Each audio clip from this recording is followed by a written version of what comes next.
Evangelho de Jesus Cristo, narrado por Marcos, capítulo 8, versículos 27 a 33.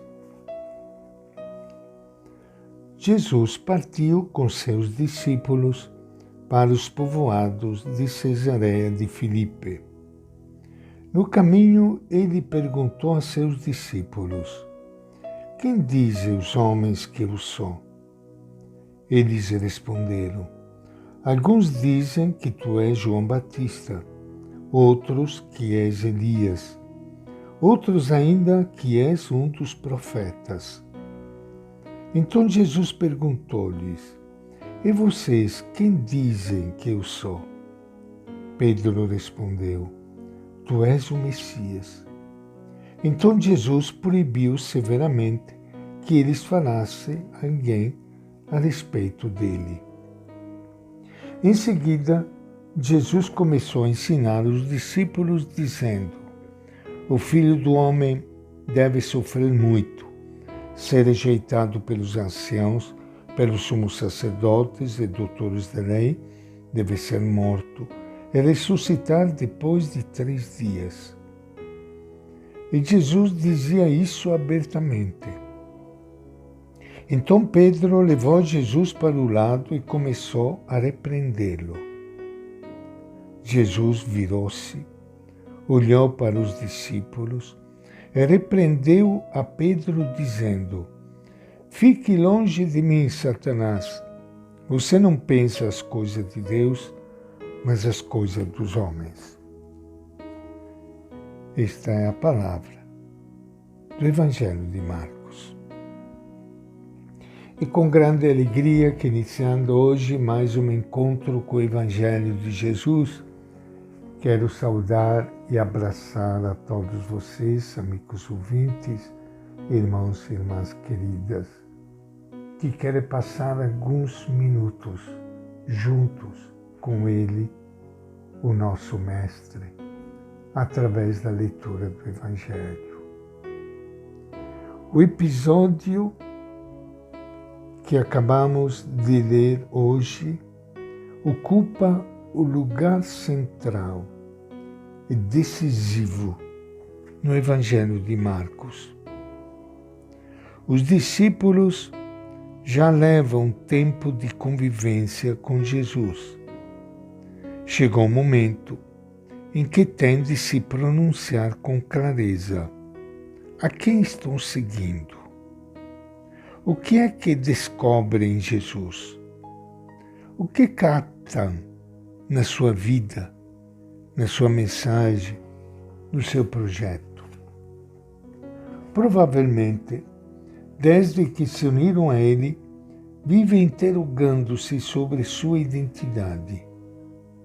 O que mais os surpreende é a autoridade com que fala, a força com que cura os enfermos e o amor com que oferece o perdão de Deus aos pecadores.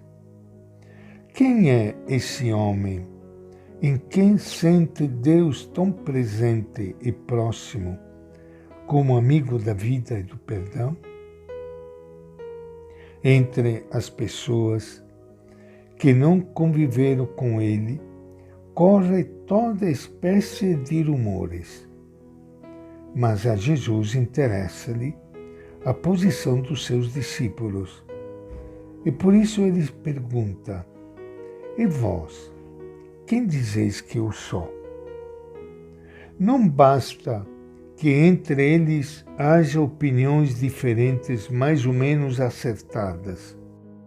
É necessário que os que se comprometeram com a sua causa reconheça a missão que se encerra nele.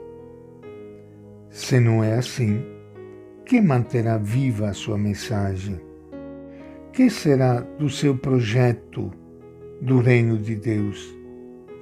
Em que terminará aquele grupo que está tentando pôr em marcha? A questão é vital para os seus discípulos. Afeta-os radicalmente. Não é possível seguir Jesus de maneira inconsciente e ligeira. Precisa conhecê-lo cada vez mais em profundidade. Pedro, recolhendo as experiências que viveram junto dele até esse momento, responde em nome de todos e diz: Tu és o Messias. A confissão de Pedro é ainda limitada. Os discípulos não conhecem ainda a crucifixão de Jesus nas mãos dos seus adversários. Não podem sequer suspeitar que será ressuscitado pelo Pai como Filho amado. Não conhecem ainda experiências que lhe permitirão captar melhor o que se encerra em Jesus. Só seguindo de perto o irão descobrindo com fé crescente. Para os cristãos, é vital reconhecer e confessar cada vez com mais profundidade o mistério de Jesus, o Cristo. Se ignora Cristo, a Igreja vive ignorando-se a si mesma. Se não o conhece, não pode conhecer o mais essencial e decisivo da sua tarefa e missão. Mas para conhecer e confessar Jesus Cristo, não basta encher a nossa boca com títulos cristológicos admiráveis. É necessário segui-lo de perto e colaborar com ele dia a dia. Esta é a principal tarefa que temos de promover nos grupos e comunidades cristãs. E esta é a nossa reflexão de hoje do Evangelho de Marcos.